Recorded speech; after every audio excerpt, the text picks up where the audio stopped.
Hello students, welcome to AIMS India online classes. This is a chemistry session. Here we are discussing about the chapter separation of substances. So in this session, let us see introduction of this chapter.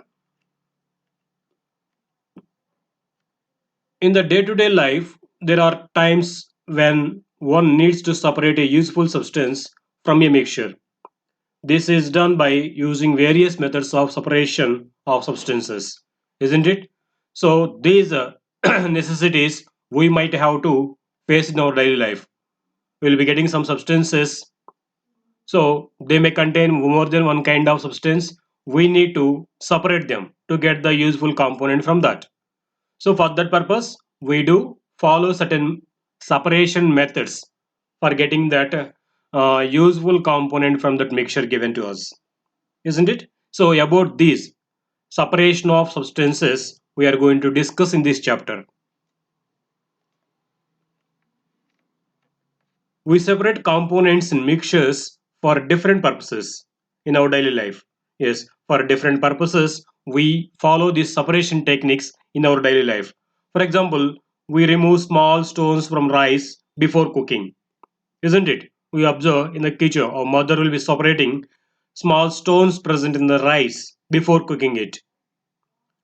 We remove worms and husks from the flour by sieving before preparing roti and chapati. These all, isn't it? So from the flour, the small insects present in it and even husk, whatever are the impurities present in that, will be separated from the flour by using a siever. Similarly, we separate impurities from water and even tea leaves from the tea, etc. These all will come under separation methods. We need to separate the unwanted particles present in the useful substances. These we call as separation techniques. Okay. First of all, what is a pure substance and what is a mixture? Let us see here. Then we can see how to separate the mixtures. So pure substance means a substance which in which each particle of the substance has same unique properties. That means the substance which contains only one kind of particles in it is called a pure substance. For example, if we say distilled water is considered as a pure substance as each drop of it contains only water molecules. No other substance will be present in the distilled water. Only water molecules are present. So I can say distilled water is a pure substance. Not only this, the substance which is containing only one kind of particles in it is called a pure substance. Okay? Then what is a mixture? A substance which is composed of two or more pure substances in it, in which each component retains its unique properties, is called mixture. So, we told the pure substance means the substance which contains only one kind of particles in it. Then it is called pure substance. If a if it is having more than one kind of particles in it, then it is said to be a mixture. Even though it containing more than one kind of particles in it, those particles will retain their properties, though they won't change their properties, just they will be in the mixed position. Then it is called that resultant substance is called mixture.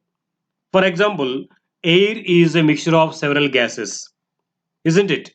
Yes, we know air contains so many gases in it: oxygen, nitrogen, water vapor, carbon dioxide. So, in this way, air is a mixture of these all gases. All the gases they have their own properties. In the same way, water which we drink is also a mixture, isn't it? Yes, actually, we are not drinking the pure water. Pure water is called distilled water actually. But the water which we are drinking is not pure chemically because it contains some dissolved gases like oxygen and carbon dioxide, and it also contains some dissolved minerals like sodium chloride and some other salts of magnesium and calcium. So these all are present in the water which we are drinking. Then only it is suitable for drinking actually. So this water is called potable water. So potable water is not a pure substance chemically. It is a mixture of some other substances along with water. Okay, these all will come under mixtures. Now, how many kinds of mixtures are present? So mixtures are of two kinds based upon the composition of the components in it. Mixtures can be classified into two types. One of them is homogeneous mixtures. The mixtures in which different constituents are mixed uniformly are called homogeneous mixtures.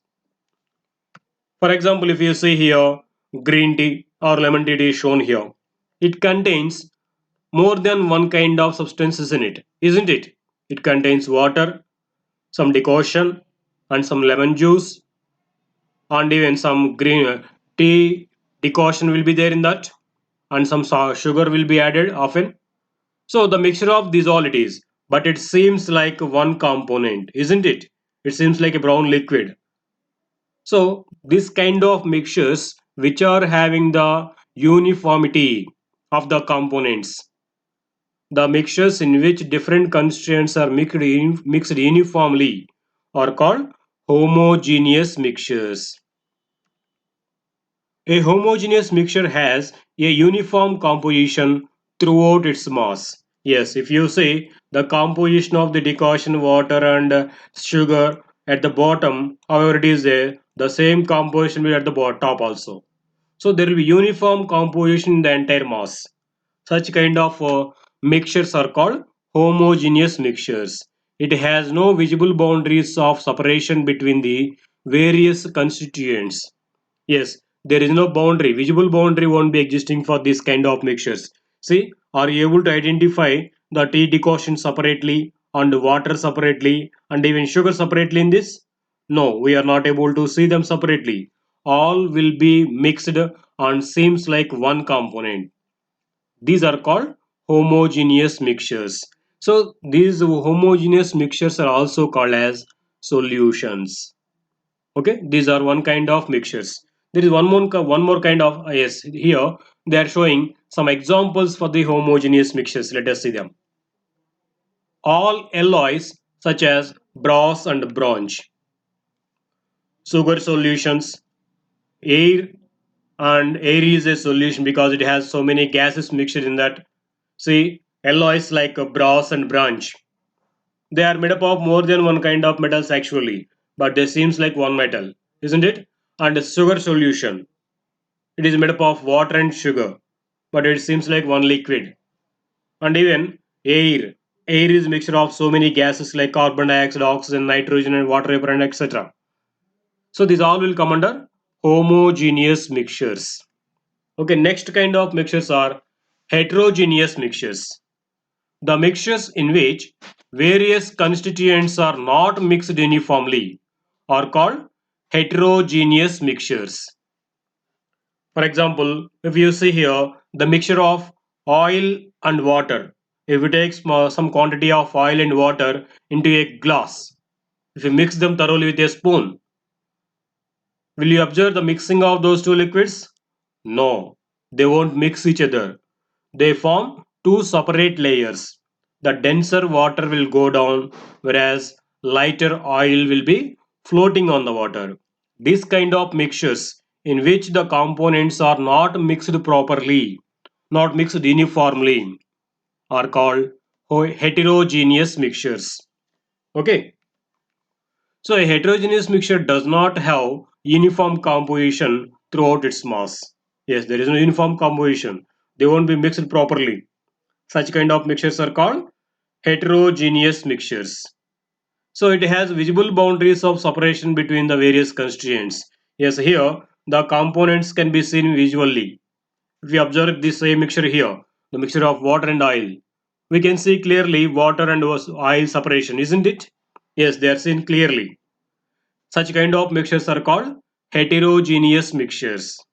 Let us see some examples for these heterogeneous mixtures here. Sand in water or muddy water, kerosene oil or any other vegetable oil in water, and paints, soil, and dissolve will come under heterogeneous mixtures. Because if you see the first one, sand in water, we can see the sand particles clearly through the water. In the muddy water also in the same way, mud particles can be seen clearly. So this comes under heterogeneous mixture. And next one, kerosene oil or any vegetable oil in water. Just now we have seen oils won't be mixed into water. So now we can say oil will be floating on the water and can be seen clearly. And if you say soil, even soil also made up of so many components. If you take some soil into hand and if you observe, there you can say some clay, small stones, and pieces of grass, and some insects, sand. These all will be seen through the soil, isn't it? So hence, these all will come under heterogeneous mixtures. Okay. Next, what is the necessity of separation of substances? Let us see here. Before going to say that different separation techniques we use in our daily lives, but first we have to know what is the necessity, what is the importance of separation of substances. Let us see that here. Taking out useful substances from a mixture is usually the main reason for the separation of substances. Yes, actually, in a mixture, we might have some useful components and some unuseful components. Then, from those mixtures, we need to separate these useful components. That's the main necessity of separation of mixtures. Sometimes, we also need to separate substances when we need to use different components in different ways. Of course, not always useful and useless components may be in the mixture. Sometimes the both the components also might be useful to us. In those conditions also we have to separate them, and then we can use those components in different ways and different purposes. Okay. So let us discuss some simple methods of separating substances that are mixed together. You may come across some of these methods being used and seen in our day-to-day life. Okay, now let us see here some separation techniques. Some of these will be observed in our daily lives also. See here different separation methods or methods which we use for separation of substances. One among them is hand picking, sieving, threshing, winnowing. So these techniques we are going to see now. So first one, hand picking. It is the simplest method of separation substances. This method is used only when unwanted material is in small quantity. Moreover, shape, size, or color of the unwanted material is different from that of the useful materials. Okay, then only we can separate the mixture by using this hand picking technique.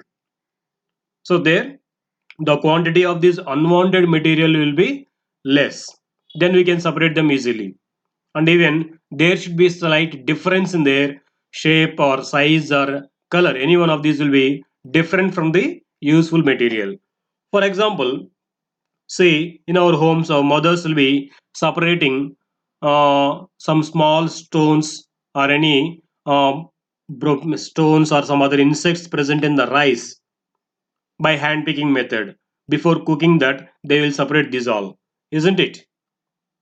So, for example, pebbles, broken grains, and insects are separated from rice and even from wheat also, and pulses by hand picking method. By this method, we can separate these. Okay. Next, one more method, sieving.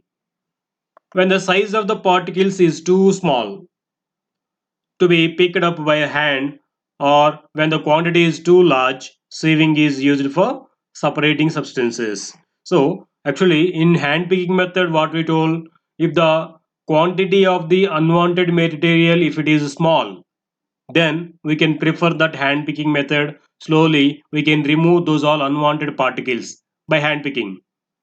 Okay, so there will be slight difference in their size or color, some other physical property. But if the quantity of those unwanted particles and wanted particles if it is being more, So the hand picking process may not be possible because it may take a long time if you do that. Then we prefer this sieving method. Okay. See, this we observe generally in our homes also, isn't it?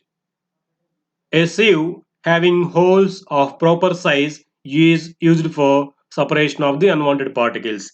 The bigger particles are remained by the sieve, whereas the smaller ones pass through it. Isn't it? You might have observed this technique even at our homes also.